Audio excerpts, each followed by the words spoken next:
The bull was being mauled by hyenas, until a homeless teen jumped into the fight. The bull was already bleeding when the first hyena lunged for its leg. Rocco bellowed, a deep, guttural sound that echoed across the gully like thunder breaking through the still dusk. His hooves thrashed in the dust, carving trenches into the hard-packed earth. Blood streaked his dark coat, fresh and bright against the sunset haze. The hyena's jaws snapped inches from his throat, missing only because the bull jerked his massive head with violent force. But he was slowing. His breathing came in ragged bursts. His left hind leg trembled. He was losing too much blood. On the ridge above, hidden in the tall, dry brush, a boy watched, frozen. 16-year-old Jace Winner crouched low, eyes wide beneath the brim of his hoodie, heart pounding so hard he could feel it in his fingertips. His breath came short and shallow. Dust clung to his jeans, and his right sneaker was wrapped in tape to keep the sole from flapping open. For 2 nights he'd slept in the rusted cab of a broken-down truck nearby, living off old crackers and rainwater from a paint bucket. He'd thought the scrubland would be safe, quiet, forgotten. But now this, and he couldn't look away. The bull staggered again. The largest hyena, a lean, scarred brute with half a left ear, crept closer, yellow eyes locked onto the bull's heaving chest. Behind him, 2 others flanked Rocco like jackals around a dying flame, testing his reflexes with short, darting movements. They didn't attack all at once. They knew better. They wanted him exhausted, beaten, helpless. Jace's stomach twisted. Every part of his brain screamed to stay hidden, to survive. He'd done that for months, slipping through alleys, avoiding eye contact, blending into crowds. But something about the way that bull refused to fall, even as his legs buckled, stirred something deep inside Jace. The bull didn't give up, not even cornered, not even bleeding. And Jace, for reasons he didn't fully understand, couldn't let him die like that. He glanced over his shoulder at the truck. The passenger door still hung open from last night, and inside, barely visible beneath a tattered seat cover, was a length of rusted crowbar. He moved fast, low to the ground, careful not to crunch any brittle branches. His fingers curled around the cold steel, and for a moment he hesitated, staring at the weapon in his hands. "This is crazy," he muttered under his breath. But his grip tightened. Back at the ridge, the hyenas had closed in. The smallest lunged first, nipping at Rocco's side. The bull turned to gore it, but stumbled, missing the mark by inches. His leg gave out. Dust exploded beneath him as he collapsed onto one side. That was the moment Jace moved. He leapt over the edge of the ridge, boots skidding down loose gravel, sending a trail of pebbles tumbling. "Hey!" he shouted, voice sharp with adrenaline. The hyenas spun in unison, surprised. Jace raised the crowbar high and charged without thinking, without a plan, only one blazing thought in his mind. Get them off him. The first hyena, the smallest, backed off fast, startled by the sudden noise and movement. The second lunged at Jace's legs. He swung hard, missed.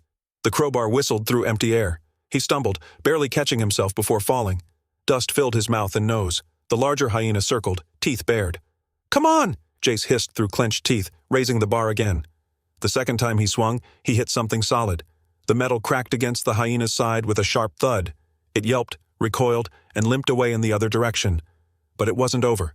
The biggest one, the half-eared brute, lunged straight for Rocco's throat. "No!" Jace hurled himself at the animal. His shoulder slammed into the hyena's side, knocking it off course. The 2 of them rolled in the dirt, snarling and flailing. Jace felt something hot rip through the sleeve of his hoodie as the animal's teeth grazed his forearm. Pain exploded up his arm. He cried out but didn't stop. He grabbed the scruff of its neck and punched wildly with the crowbar, once, twice, 3 times. Finally, the hyena twisted free and scrambled back, panting and bloodied. It didn't try again. The others, confused by their leader's retreat, turned and bolted, disappearing into the tall grass, yipping in retreat. Dust settled. Blood stained the earth. And Jace dropped to his knees, breathing hard, crowbar hanging loosely in his hand. Rocco didn't move. His chest rose and fell, slow and shallow. Jace crawled to his side, arm still bleeding, and placed a trembling hand against the bull's flank. The warmth there made his throat tighten. The bull was still alive. Barely. But he was alive. "Hey," Jace whispered, voice cracking. "You made it. We made it." For a while, neither moved. Only the wind stirred the grass. Then, faintly, from the ridge above, came the soft click of binoculars being lowered.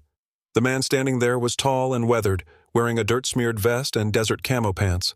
A shortwave radio hung from his belt. He had watched everything, eyes calm, unreadable. His boots were planted firm, unmoving. He lifted the radio to his mouth and spoke into it, voice low and certain. We've got movement. Not the bull. The boy. Jace awoke to the sharp scent of antiseptic and metal. His eyes blinked open slowly. The ceiling above was corrugated steel, rust creeping around the edges like fingers reaching inward. The room was dimly lit, sunlight slanting in through narrow window slats high on the wall. His body ached, especially his ribs, and when he tried to move, a tight band of pain wrapped around his left side. His right arm was stiff, wrapped in clean white gauze from elbow to wrist. A pillow supported his head. He was lying on a thin mattress, far too clean to belong in the truck he'd fallen asleep in last. He sat up with a wince, confused, his fingers clutching the edge of the blanket like a lifeline. Across the room, a man sat on a wooden crate beside the door. He was tall, lean, maybe in his early 40s, with sharp cheekbones and a chiseled jaw covered in 2-day stubble. Desert camo gear clung to him like second skin. His arms were crossed, his posture loose but alert. One eye was partially scarred, as if clawed long ago. His stare was unreadable, calm but measuring. "Name's Thorn," the man said, voice low and controlled. "I run Hallow Point Rescue Reserve. That bull you saved? He was one of ours. Escaped during a fence break." Jace stared, lips dry. He tried to speak, but it came out rough and croaky. "You saw what happened?" Thorn nodded once, his expression giving away nothing. "Saw a homeless kid take on a hyena pack with a pipe. That's not something I forget." The weight of the memory hit Jace hard. He remembered the teeth, the blood, Rocco's labored breathing. For a moment he was back there in the dust, his chest tightened. "I didn't mean to trespass," Jace muttered, unsure what was happening. I thought he was going to die." "Didn't say you trespassed," Thorn replied, unfolding his arms. He rose and walked to a small counter at the far end of the room. There was a jug of water and a clean cup. He filled it and brought it back, offering it without a word. Jace drank gratefully, his throat easing. Thorn sat again. "You've got guts," he said, "but you need direction. We work with rogue bulls. One's too wild for ranches but too valuable to be destroyed." Jace blinked. "I don't understand." "You don't have to yet. Just rest. When you're ready, I've got work for you. Paid. You stay here. You earn your keep. And you'll learn something while you're at it." The offer was unexpected. Jace had braced himself for punishment, or at the very least, to be thrown out once he could stand. Instead, he was being offered food, shelter, a job. He didn't know if it was real, or if it was a test. "Why me?" he asked, voice low. Thorn leaned forward, his scarred eye catching the light. "Because I've seen a lot of people turn away from danger. But you ran into it." And with that, he left the room. The days that followed were unlike anything Jace had experienced. Hallow Point Rescue Reserve was massive, fenced fields stretching across dry hills, reinforced barns, and specialized paddocks. There were no other kids, just rough, silent men in boots and utility vests, tending to animals that looked like they belonged in war zones. Rocco was there too, his wounds treated, resting under a canopy stall in a quiet enclosure. Jace visited him every morning. "Hey, big guy," Jace would whisper, brushing dust off the bull's hide. Rocco didn't respond much, but his eyes tracked Jace. Somehow they understood each other. Thorn didn't hover. He handed Jace tasks and expected him to finish them, repairing a fence, refilling troughs, sweeping barn floors. When Jace asked questions, Thorn gave short answers. But sometimes, late in the day, he'd take Jace out to the more aggressive bulls and teach him how to calm them, not with force, but with tone, posture, patience. "They don't respond to fear," Thorn said one evening, standing beside a massive speckled bull named Havoc. "They respond to presence. Control your breathing. Stay still. Let them see you're not prey." It worked. Over time, Jace learned how to read the animal's moods, how to approach, when to retreat. He began to feel useful, grounded. But then strange things started happening. One night, while walking to the canteen, Jace saw a black SUV parked near the loading pens, its headlights off. 2 men stood beside it, speaking in hushed voices. He couldn't hear what they said, but they handed Thorn a sealed box. The next morning, the box was gone. Another night, he passed by one of the barns and heard something through the wall. Growling. Not the kind bulls made. Deeper. Rougher. It stopped the second he stepped closer. Jace asked one of the handlers, a man named Ferris, who just shook his head. "Don't poke your nose where it doesn't belong," Ferris said, eyes cold. But the worst came when he accidentally overheard Thorn on the radio one night. Jace had gone to the office barn to return a feed log sheet. The door was slightly open, light spilling into the dirt. He paused when he heard Thorn's voice, tense, clipped. "The package is almost ready," Thorn was saying. "The kid's perfect. He'll do what we need." Jace froze. The words sank like ice into his spine. The kid's perfect. Do what we need. He stepped away quietly, heart pounding, and didn't sleep that night. What did Thorn mean? Was he being used? For what? A few days later, Jace made a decision.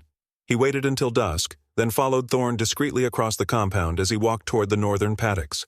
The sky was darkening, orange fading into purple. The wind picked up, carrying dust and the distant smell of hay. Thorn unlocked a back door to one of the older sheds, flicked on a flashlight, and disappeared inside. Jace waited, then crept forward. The door had barely latched. He pushed it open just enough to slip in. Inside, it smelled of iron and damp concrete. The walls were thicker than they looked from the outside. As Jace moved deeper, he found stairs, stone stairs, leading underground. He descended slowly, his hand brushing the wall for balance. At the bottom was a corridor, and at the end of it, a heavy steel door with a keypad. But there was another opening to the side, partially hidden behind stacked crates. Jace squeezed through and gasped. It was a chamber lined with reinforced cages, not for livestock, for containment. Each had thick bars, electric locks, and mounted cameras in the corners. A few had claw marks dug into the walls. On the far wall were photos, dozens of bulls, each labeled. Some had red X's across them. Others had notes beneath. Unstable, too aggressive, responsive to training. One had no note, just a blank space next to the name Rocco. Footsteps. Jace turned, heart hammering. Thorn stood at the entrance, the flashlight in his hand casting a long shadow across the floor. "You weren't supposed to see this yet," he said coldly. "But maybe it's time you learned why we really need you." Jace didn't speak. Couldn't. Thorn stepped forward, his expression unreadable. "You think you found a rescue shelter? We're not running a petting zoo, kid." Silence stretched between them. Then Thorn turned and walked away without another word, leaving Jace alone with the cages. The next morning, everything returned to normal, at least on the surface. Thorn didn't mention the night before. Neither did anyone else. Jace ate breakfast, cleaned stalls, fed bulls, but the world had shifted. His trust had cracked. He watched the handlers more closely now, noticed how some bulls were pulled aside for private training, how there were no records in the logbooks for certain enclosures, and how Thorn's phone never left his side. Jace knew one thing for sure now. Hollow Point wasn't just saving bulls. It was training them for something dangerous, and somehow Jace was the key. The lights were too bright. Not just stadium bright, but surgical. Jace stood inside the enclosure, the hard sand of the ring crunching beneath his boots. His hands trembled slightly, though he kept them loose at his sides, his posture calm. Above him, beyond the glare of floodlights, a steel-railed catwalk circled the ring. Shadows moved behind tinted glass. Buyers, investors, men with fat wallets and dirtier secrets. And behind it all, Director Thorn, watching from a private control room. The cage at the far end of the enclosure opened with a heavy metallic groan. A low, guttural rumble came from the dark chamber within. Then it stepped out. It looked like a bull, at least in shape. But the thing's shoulders were too wide, its chest heaved like a predator's, and its eyes, those golden, slit-pupiled eyes, glinted like something that had no business being alive. Its mane, thick and coarse, ran down the neck like a lion's. Muscles rippled under genetically engineered skin, veins bulging unnaturally. The hybrid. Rocco stood across the ring, his hooves digging into the dirt, breathing fast but steady. The old scar on his side flexed with every breath, still healing from the last illegal match. But he was alert, watching Jace, waiting. Jace took a breath. He remembered the note. Caleb's warning. This wasn't a test. It was bait. If Jace gave the wrong command, if he hesitated, the hybrid would be triggered to kill.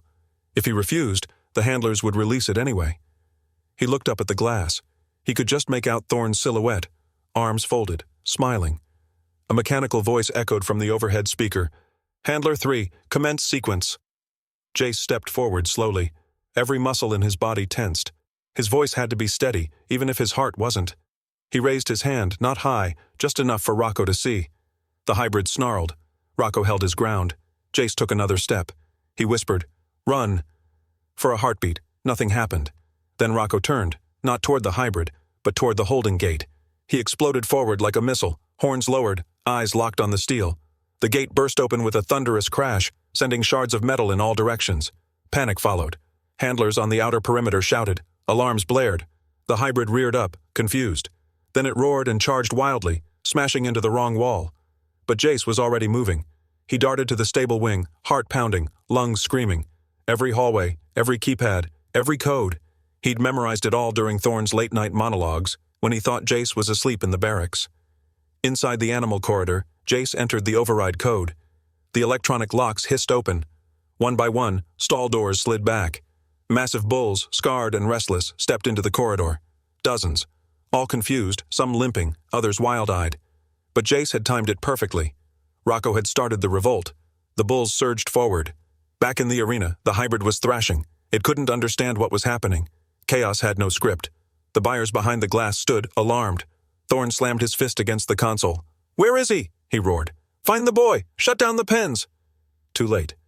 Jace reached Caleb's old locker in the maintenance room. Inside, taped to the ceiling, was the phone. Preloaded with a hidden app, streaming. Everything was going live.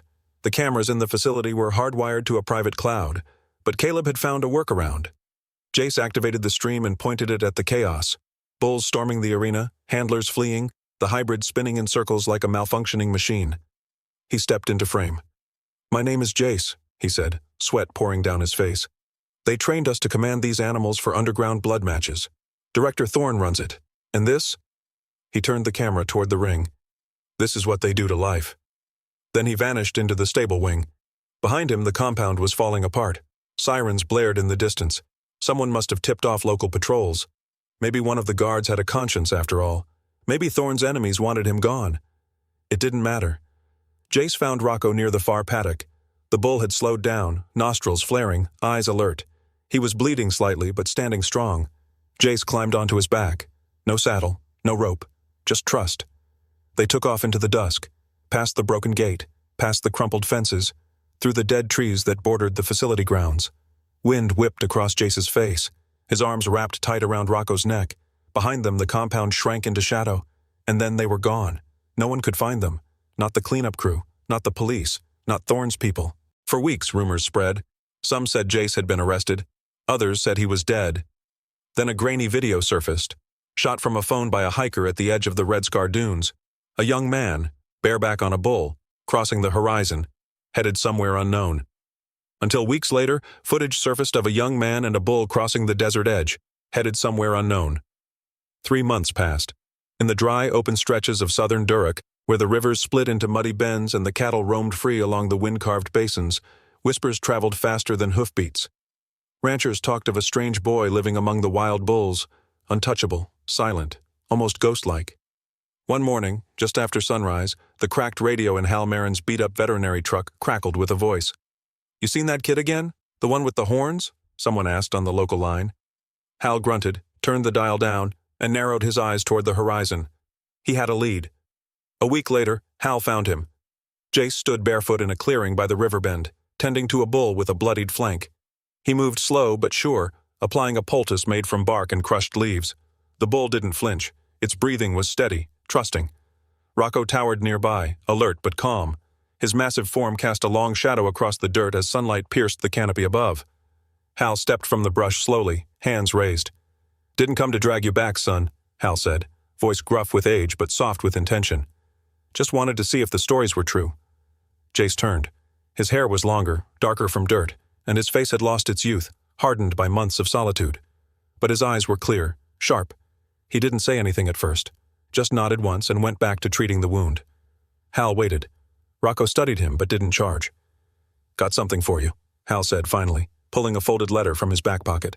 "State's offering land, real land, yours, if you want it." Jace didn't respond. He poured water into a clay bowl, letting the injured bull drink. The silence stretched. "It's not a trick," Hal added. "The property used to belong to Hallow Point, seized after Thorne's arrest. They're turning it into a sanctuary, with your name on it." Jace finally stood up. His shirt clung to his chest from sweat. He looked at Rocco, then back at Hal. "Why would they do that? Because that footage you leaked? It changed everything. People are asking questions, and some of the answers, they point to you. You're a symbol now, kid, whether you want to be or not." Jace hesitated. He remembered the warehouse, the cage, the stench of blood, Caleb's limp form, Rocco's cry. He didn't want power. He didn't want titles. But maybe he could do something with it. Caleb had been found by a patrol near the western tracks, dehydrated and feverish but alive. The boy had barely spoken during the first week of rescue, but after learning Jace survived, he started eating again, started walking again. Now he was recovering in Red Hollow's care center. And Jace, he hadn't stopped thinking about him since. That night, Jace stared into the fire by his handmade shelter, Rocco lying beside him like a stone guardian. In the dark, coyotes cried in the distance, but none dared come close. Jace ran his fingers along Rocco's horn. He whispered, "You think it's safe to go back?" Rocco didn't answer, but his breath was calm. The next morning, Jace walked with Hal back to the truck. They returned to Red Hollow just after the sun dipped below the hills. The once suspicious town now buzzed with murmurs when they saw Jace walk down Main Street, his hand resting lightly on Rocco's shoulder. Caleb was waiting on the steps of the care center. He ran to him without hesitation. The land was given without condition. A stretch of green-brown valley fenced only by nature, rolling hills and scattered trees. They called it Bulward Sanctuary. It wasn't designed like a ranch. It had no branding irons, no holding pens. It had shaded recovery zones, open range corridors, and a central roundhouse where injured bulls could be cared for. And it had boys, teens like Caleb and others like him. Homeless, tossed aside, unwanted. Jace welcomed them, trained them, fed them, not just with food, but with meaning. They learned how to listen to animals, how to treat wounds, not cause them, how to work together without dominance. Some of the boys had never touched a bull before. Some had only known fists and running. But Rocco led them too, silent, patient, massive. Jace never called himself a leader, but he was one, not by title, but by action. Every decision he made was for the animals, for the boys, for those who had no voice. The sanctuary thrived, not from publicity, but from purpose. A few reporters tried to interview him. He always declined. One caught him tending to a calf in the roundhouse and asked, "Why bulls? Why you? Why now?" Jace wiped his hands, looked out across the fields where Roe,